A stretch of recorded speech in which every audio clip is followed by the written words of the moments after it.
Magandang araw po, magandang hapon po, mga kaibigan, mga ka-Pokemon. Welcome po kayo sa Jestra Trading. Isang magandang araw po, mga ka-Pokemon.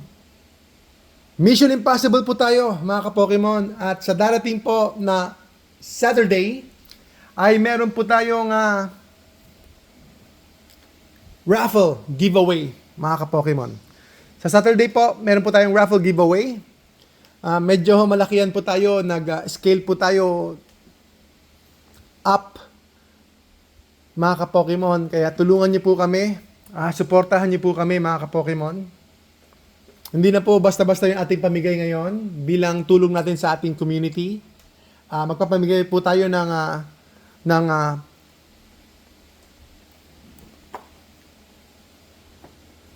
Stellar Crown, Build and Battle, mga ka-Pokemon. Magpapamigay po tayo ng Stellar Crown, Build and Battle. Ito po yun. Ang halaga po nito nasa 1,599, something like that. At magpapamigay rin po tayo ng Temporal Forces, Build and Battle, mga ka-Pokemon. Yan po ang ating pamimigay. Good afternoon po. Good afternoon po sa inyo lahat, mga ka-Pokemon. Sir Polo, Sir David. Magandang hapon po sa inyo, mga ka-Pokemon. Welcome po. Welcome po kayo sa Jestra Trading. At tayo ngayon ay live. Live po tayo ngayon at i-upload natin ito sa ating YouTube. At meron po tayong grand prize this coming Saturday po. Temporal Forces Elite Trainer Box. Ito po, mga ka-Pokemon, ay 3,599 ang alam ko. Ang alam ko po, 3,599 po ang winner prize po nito. Mga ka-Pokemon, isang magandang hapon po muli sa inyo lahat. At Mission Impossible po tayo sa Jestra Trading. Wala po kayong kailangan gawin na purchases. Wala po kayong kinakailangang bilhin. Ang procedure lang po natin, mga ka-Pokemon, like, share, comment, at mag-subscribe lang po kayo sa ating YouTube. Mag-subscribe lang po kayo, like, share, comment, tapos meron na po kayong chance sa ating giveaway. Ito po ang ating giveaway, mga ka-Pokemon. Temporal Forces, promo box po ito. Promo box, good for opening. So abangan po ninyo. Tulungan niyo po ang inyong munting lingkod, ang Jestra Trading, at in a way po ay mag-share din po tayo sa pamamagitan po ng mga Pokemon products. Ayan po, marami po tayong mga items dito available for sale. But itong Jestra Trading po, focus muna natin ang education, especially po sa mga newbies, sa mga bagong papasok po sa hobby natin. Gusto natin ma-orient po at ma-familiarize po kayo lahat pagdating po sa Pokemon collecting at Pokemon sealed collection or Pokemon investing. So ito naman tinatawag na natin investing, pero kinakailangan talaga ay magkaroon tayo ng maraming products para magkaroon po ng pagbabago o makatulong po talaga sa ating pamumuhay itong investing na ito. But over time, through the years, wag po kayo magmadali. Through the years, slowly but surely, we need to accumulate. Kinakailangan po tayong magdagdag ng mga products sa loob po ng 3 taon, sa loob po ng 5 taon. Hindi po ito isang buwan lang, hindi po ito 2 buwan lang. Dapat long term po yung ating point of view, yung ating perception po, mga ka-Pokemon. Long term po siya, hindi po dapat tayo nagmamadali. Kasi nga, ang gusto natin ay over time ay mag-appreciate po itong mga value na ito ng mga products po natin. So mostly po, we are going to keep it sealed. Sana, hopefully. Pero kung hindi nyo po makontrol, then okay, go ahead, pwede nyo pong buksan.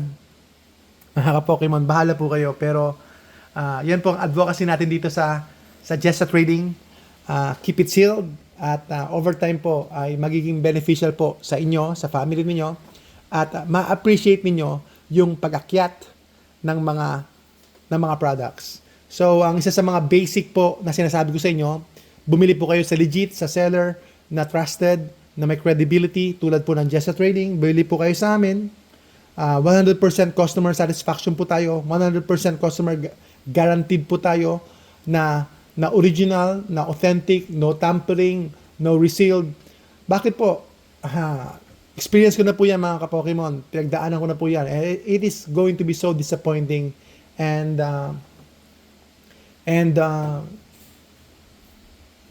nakakasama ng loob talaga kapag tayo po ay mabiktima. Pero dito po sa Just Trading, if you have any concern, if you have legit po yung mga issues ninyo o kaya mga questions ninyo sa mga products natin, we give partial refunds. We give partial refunds, we give credits, and we give extra consideration. Actually, nangyari na po yan sa amin, no? Pag may nag-request po yung customer, kahit na hindi po credible yung kanyang concern, ay binibigyan po namin ng credit. Next purchase niya, binibigyan namin ng extra credit, 500 pesos, or binibigyan po namin ng extra consideration po yung kanyang mga purchases po. Although kung minsan ay hindi po credible yung kanyang concern, pero we are trying our best na masatisfy po natin ang every customer po natin. Totoo po yan.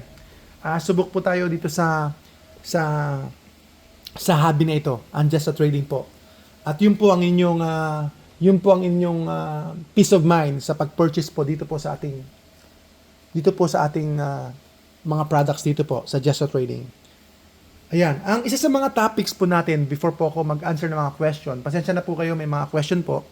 Ang mga main concern po natin ngayon, mga ka-Pokemon.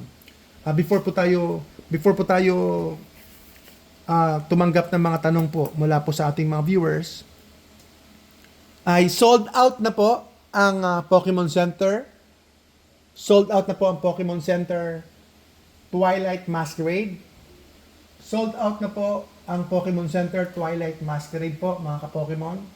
It is already unavailable. Unavailable na po ang Twilight Masquerade. Unavailable na po ang Twilight Masquerade po, mga ka-Pokemon. Ayan, kung makikita nyo po, sold out na po ang Twilight Masquerade. Unfortunately, sold out na po siya. So, yan na po ang simula ng pagtaas ng presyo ng Twilight Masquerade Pokemon Center. Yan na po ang pagtaas ng presyo ng Twilight Masquerade Pokemon Center. So, aabot na po ito ng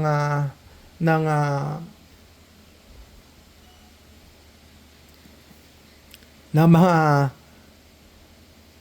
6,000 pesos, 7,000 pesos. Ayan, nasa resale na po. Ang resale na po nito nasa 7,000. Pero sa akin po, nung available pa siya, ay binibigay ko lang po siya ng 5,300, 5,200.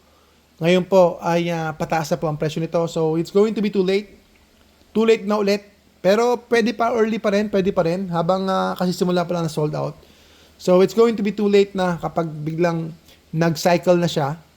Pag nag-cycle na po siya, mga ka-Pokemon, na nag-cycle na po yung product na ito. Kasi ganyan up and down po sila. After a few months, bababagsak. Tapos after a few months, tataas ulit. So, yun po yung general cycle po nila. Makakalimutan siya ng mga tao after a few months, tapos pagkatapos ng few months, ay maalala ulit siya ng mga tao. Pag-uusapan ulit siya. So, yan po ang mangyayari. Balik-balik po yung mga tao. So, abangan lang po ninyo. In the past few months, ang popular ay Crown Zenith. Up to now, Crown Zenith pa rin. Pero nag-slide siya. Nag-slide na hindi po masyadong pinapansin. Na-overpower po siya ng Surging Sparks and then ng 151. Pero babalik pa rin yun. So, iikot lang siya, mga ka-Pokemon. Ngayon po, biglang umiikot ngayon ang Paldean Fates. Paldean Fates po ang nagmamahal ngayon. Sobra. Tapos, syempre, ang Surging Sparks. At saka, syempre, ang Prismatic Evolution. So, Twilight Masquerade, ayan, naging hanggang ngayon, popular din naman talaga yan. Hanggang ngayon, ay in a way, parang underrated pa rin siya. Pero gustong-gusto ko po ang Twilight Masquerade. So, bilhin na po kayo before pa tuluyang tumaas pa yan, mga ka-Pokemon. And ang secret lang natin, keep it sealed, not open it. Ngayon, kung gusto yung buksan, it's up to you. Yan po, mga ka-Pokemon. Yan po, mga ka-Pokemon, ang ating general advice. Ako rin po nagbubukas. Hindi ko rin mapigilan sarili ko. Nagbubukas din tayo. Marami tayong binubuksan.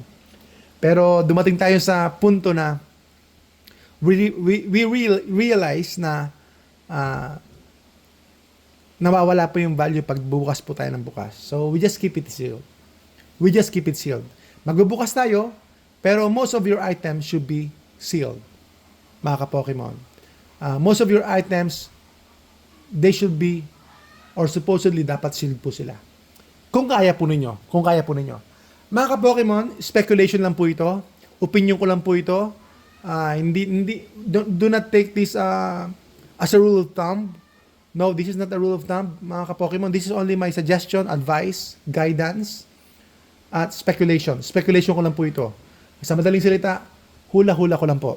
So, nobody knows the future. I don't know the future. I don't know what's going to happen. So, ako lang po ay nagpapahayag based po sa opinion ko and then sa strategies na I can say na effective sa akin. I can say na successful ako. I can say na pumapabor po sa akin. Pero syempre sa inyo, sa bawat individual, sa bawat collector, iba't iba po ang mga strategies. At ito po yung ilang mga strategies ko, pamamaraan ko bilang seller. Number one, seller po tayo. Seller po talaga tayo. And then, pangalawa ay investor. Pangatlo, collector. So, medyo hybrid na lang konti. Pero over time, no, sa mga bagong pasok sa hobby, marirealize po ninyo ano ba talaga ang gusto ninyo. Kung kayo ay flipper, then okay din yun. Bahala po kayo. Or scalper, bahala po kayo. But syempre, ang gusto natin ay hindi lang po natin nakikita yung financial gain, kundi yung hobby part. No? Hobby part po, mga ka-Pokemon. Yung pleasure, yung nag-i-enjoy po kayo sa ginagawa ninyo. So, sold out na po ang Twilight Masquerade Pokemon Center. Sold out na po siya. Hindi pa ho sold out ang Stellar Crown. Kaya mura pa sa akin yon.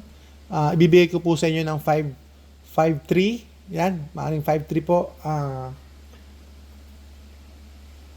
Brilliant Stars, hindi pa ho sold out. Shrouded Fable, hindi pa sold out. I think Astral Radiance, hindi pa sold out. Astral Radiance, hindi pa sold out.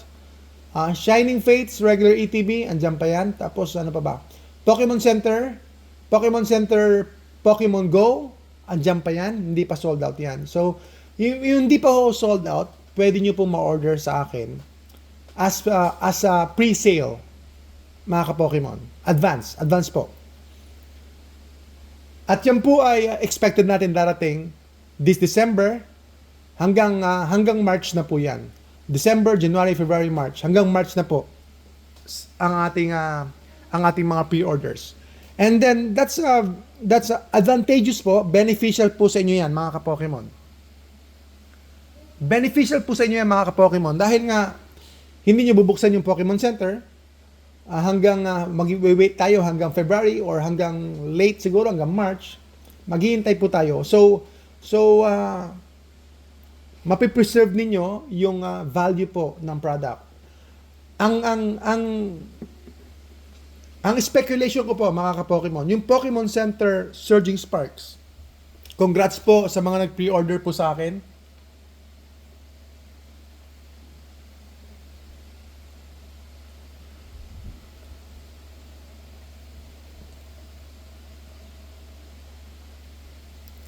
Congrats po sa mga nag-pre-order po sa akin, mga ka-Pokemon. Kasi meron tayong Surging Sparks. Meron po tayong Surging Sparks, mga ka-Pokemon, na Pokemon Center. Binenta ko lang po from 5,000 po, 5,300. 5,000 hanggang 5,300. At ngayon po, mayroong nagbebenta ngayon sa mga Facebook groups, sa online, or anywhere. May nagbebenta ng 7,500, 8,000.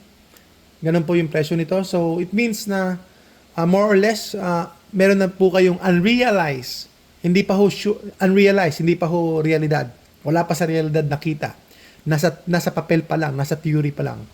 Unrealized gain, unrealized profit na, let's say, 2,000 pesos. So, congrats na lang po. Sana dumating po yung mga products natin na maayos at okay na okay po dito po sa Pilipinas. Alam niyo lang po, napakalayo.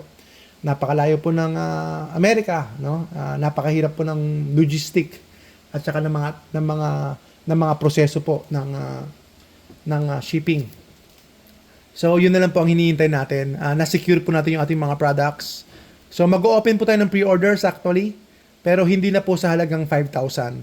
Mas mahal na po, 7,200 po.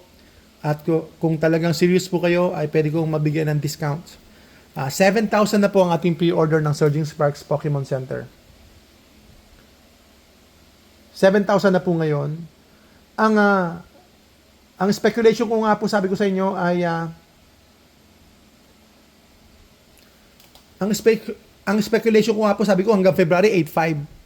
Pero wala pang February, nasa November pa lang tayo. Ilang linggo pa lang po ang Surging Sparks and meron na pong presyo 8,000. Meron na pong 8,000. So, ibig sabihin ay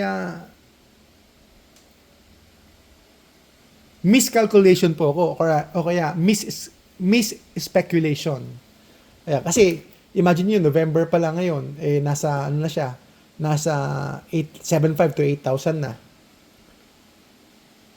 Pero February sabi ko 8,000 siya or 8,500. Yung pala, baka February baka maging 12,000 na siya or 15. Hindi ko alam. Pero kung ganun po ang takbo ng mga presyo ngayon, then yun po yung mangyayari. Tandaan niyo po, ang Surging Sparks po, PC, mga ka-Pokemon, hindi na po sila gagawa. Tapos na po yun. So, one time lang po yun. One time lang po yun. Hindi ko alam kung meron pang lalabas. Meron pang lalabas? Sa Pokemon Center? Wala nakakaalam. Pero more or less, most probably, wala na po lalabas sa Pokemon Center na Surging Sparks PC. So, around 98% tayo sure. Around 98%. No? Pero hindi pa natin alam for sure. So, imagine nyo po yan. So, imagine nyo po yung exclusivity, yung rarity, yung scarcity ng product na ito. Yung scarcity ng product na ito. Sa pagkakacheck ko po, parang nasa 300 promo cards lang po ang naisubmit. Parang ganon, ha? Correct me if I'm wrong, mga ka-Pokemon. Parang 300 promo cards lang po ang naisubmit po na Surging Sparks na promo card. Around there. More or less 300. So, 300 lang po yung silabit na ganyan sa PSA for grading. So, ganun lang kakonti yung box. Hindi ganun karami yung box. So, based lang po yan sa information na narinig ko. Unverified information. At ang next topic po natin, mga ka-Pokemon, ay patungkol naman po sa prismatic evolution. Prismatic evolution po, mga ka-Pokemon. Kumusta po kayo? Prismatic evolution po tayo. Huwag po kayong bibili. Ba't ko sinabing huwag kayong bibili? Lalo na po kapag overpriced po siya at sobrang taas na po ng presyo. Ang ETB po ay 2 times na po. Regular ETB is 2 times the price na. Nasa 6,000 na po ang regular ETB. Pag magpi-pre-order po kayo ng Prismatic Evolution, nasa 6,000 na po yon. Wala pa yung shipping papuntang Pilipinas. So, you're gonna go probably 7,500, 7,500 or 8,000 for the regular ETB. Pero kung magpi-PC kayo, Prismatic Evolution, kung may makuha kayong 8,000, siguro okay na yon. Okay na yon. May makuha kayong 10,000, wag muna. Pero kung 8,000 po, mga ka-Pokemon, bahala po kayo, no? Bahala po kayo. Pero ako po, what I'm doing right now, gaya po ng sinabi ko sa mga vlogs, sinabi ko pa sa ibang mga statements ko, what I'm doing right now is I'm just waiting. Waiting lang po ako. Naghihintay lang po ako, mga ka-Pokemon. Kasi sobrang overpriced na po. Ang Pokemon Center ay nasa 3 times na. 3 times the price ang Pokemon Center Prismatic Evolution. Ang regular ETB is double the price na. Wala pa ho sa Pilipinas yun. So imagine nyo kapag nandito na sa Pilipinas. Very scarce po talaga siya or sobrang in demand. Sobrang in demand po. Hindi natin alam for sure kasi we don't have the numbers. We don't have the statistics kung ilan po talaga ang boxes or cases ng PC surging sparks or prismatic evolution, sorry, ng cases ng PC surging ng PC prismatic evolution. Hindi natin alam kung ilan po sila, mga ka-Pokemon. So, ayan po. Wag po kayong bumili. Pero kung marami po kayong pera, go ahead. Marami kayo. Milyonaryo po kayo. Wala po kayong paggagastusan. Then, bahala po kayo. You can buy anything you want. It's your money. It's your right. It's your power. It's your pleasure. Bahala po kayo. No? Kung may pera po kayo, may extra budget po kayo, bumili po kayo.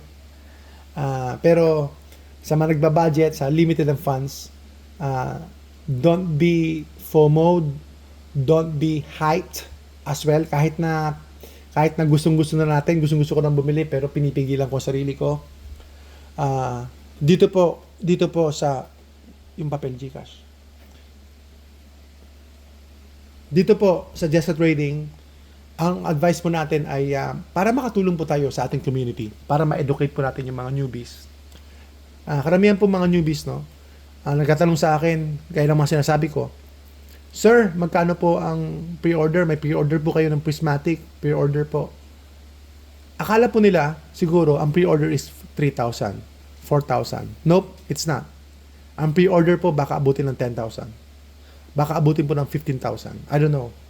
Dahil wala pong products. The problem is, there is no products.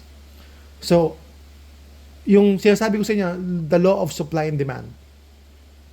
Wala pong products. Ang daming may gusto, walang products. So sa tingin ko, kahit 20,000, if you have the money, you'll buy it. Kung ako lang, maraming pera, kahit 20,000, bibiliin ko po. Kung ako lang po may pera. Pero, hindi, limited lang din ang funds. Limited lang din po ang funds. Tapos, we are planning to resell it, so it doesn't make sense. Ibibenta po natin. So, 20,000, magkano ko ibibenta? 25,000. So, hindi na po logical. So, as an investor, in a way, investor din po tayo. So, I try my best na makuha ko po yung mga products in a logical and market value-wise entry point. Makapasok po tayo, mabili po natin yung product sa tamang halaga para hindi po kawawa yung bibili po sa atin. Hindi po ma-overprice yung bibili po sa atin. At makinabang po yung ating community sa ating mga pagsisikap. At in a way, ay makabili po kayo ng mga products din po sa amin, mga ka-Pokemon. So, yan po ang Prismatic Evolution. Huwag po kayong bumili pagka hindi nyo po kaya ng presyo, pagka overpriced na po, pag doble na po, triple na po. Huwag po kayong bumili. Tayo po sa Just Trading ay below MSRP. Below MSRP is fine. And then, kapag yung product nagiging rare na, nagiging bihira na, then go for MSRP. Same thing goes with me po, mga ka-Pokemon. I bought this MSRP. Kaya na pinapakita ko sa inyo palagi. MSRP po siya. Kung magkano yung benta sa mall, yun po yung bili ko. Kung magkano yung benta sa Toys R Us, yun po ang bili ko. MSRP, I bought it from MSRP. So, hindi lang po ako bumibili ng below MSRP, pati MSRP po, bumibili rin po ako. Regular price po, binibili ko rin po talaga, mga ka-Pokemon. Dahil po, alam ko yung product. Dapat alam niyo po yung product na may potential po yung product. So, kung above MSRP, it's fine. Bumibili rin ako ng above MSRP. Ano ba yung above MSRP ko? UPC, binili ko ng above MSRP. Ibang mga products, binili ko ng above MSRP. Ibang Pokemon Center, binili ko ng MSRP. Or above MSRP, sorry. So, bumibili pa rin po ako. Ang last na binili ko na talagang overpriced, bumili po ako ng Pokemon Center 151 for myself. Pokemon Center 151, binili ko po ng siguro na 12,000. Yan, mga ka-Pokemon. Siguro masa 12,000 ko binili yun. So, bumibili din po ako ng above MSRP pag nalaman ko po may potential po yung product. I'm just gonna buy 1 or 2. So, pwede po kayong bumili. Kung gusto niyo po, bumili po kayo ng Prismatic Evolution. as a collector, bili po kayo ng isa, dalawa, or tatlo, kung hanggang kaya ng budget nyo, yun lang. Yun lang po. Kung kaya ng budget, bili po kayo isa, para meron po kayo. Para hindi nyo po hindi po kayo totally ma-miss out. Yun po ang ginagawa ko. Ang tawag ko po ron, for insurance purpose. For insurance purpose, para hindi po ako ma-miss out, bibili na po ako kahit na medyo mahal. Pero ang focus po natin mga ka-Pokemon ay below MSRP. Bakit ko po sinasabi na huwag bumili ng Prismatic Evolution, mga ka-Pokemon? Kapag overpriced, tsaka FOMO na po yung item. Kasi po, yung Prismatic Evolution, meron po siyang 3 years na reprint window. Starting January, meron pa po siyang 3 years para i-reprint po ng i-reprint ng Pokemon Company. So, meron pa siyang 3 years. Makakabili po tayo ng maaga, tama. Yung makakabili ng maaga, okay po, no? Mapapamahal po kayo at magkakaroon po kayo kaagad ng mga products. Pero, yung nga po, mahal po yung pagbili niyo. Kasi naniniwala po ako, speculation lang po ulit. Naniniwala po ako, based po sa history at mga protocols na ginagawa ng Pokemon Center. Magre-reprint po sila ng magre-reprint. Dito po, lalo na sa Prismatic Evolution, kasi yun ang kanilang milking cow. Yun ang kanilang magiging malaking profit po next year. So, yun po ang kanilang pagkakakitaan. Kasi nga, yun, in demand, gusto ng mga tao. So, wala sila gagawin kundi magpiprint lang na magpiprint. No? Paandalin lang po nila yung mga printers nila. Tapos, ayun, bebenta na po nila sa mga tao. So, yun na rin po yung mga pagkakataon. Yan na rin po yung mga pagkakataon nila ng company at ng mga store owners na magkaroon po ng malaking profit over time. Tulad po ng Surging Sparks right now, dapat po mura lang to, pero above MSRP na po siya. Kalalabas lang po nito ng around 2 to 3 weeks, pero above MSRP na po siya mga ka-Pokemon. So what I'm saying is, okay po yung Prismatic Evolution, pero wait lang po tayo. Timing lang po. Kung talagang kinakati yung palad ninyo, then bumili po kayo. Marami kayong pera sa bulsa na sobra, then bumili po kayo. For insurance purpose. Ngayon, kung gusto nyo bumili na mas marami, then bahala po kayo. Pero, for me, ay mag-wait lang ako kasi magkakaroon din ako ng product. Actually, bumili din po ako ng konti lang. For insurance purpose lang. Ayun lang po. Kung miss ko. Kung wala na. So, wala akong magagawa. Ganun talaga. Hindi ako papasok sa... Huwag tayong pumasok na hindi po tayo prepared po talaga sa product na ito. Lalo na ito ay shiny cardboard lang, hindi naman talaga sa necessity, hindi siya pagkain, hindi siya utilities, hindi siya kuryente, hindi siya basic needs, hindi siya renta, hindi siya bahay. So, hindi siya pag-aaral ng mga anak natin. So, hindi siya ganun ka-importante. Importante siya as pleasure, as hobby, pero hindi po siya basic needs po natin.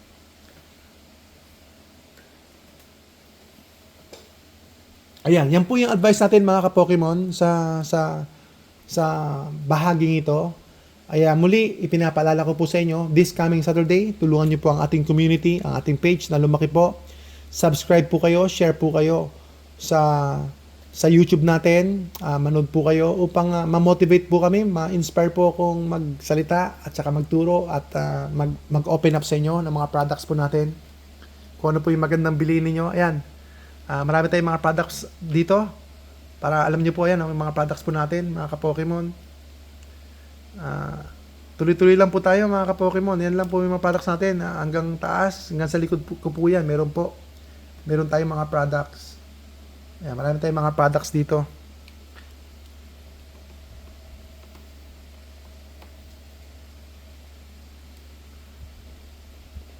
Kaya sa Saturday po, mga ka-Pokemon, ay meron po tayong grand giveaway.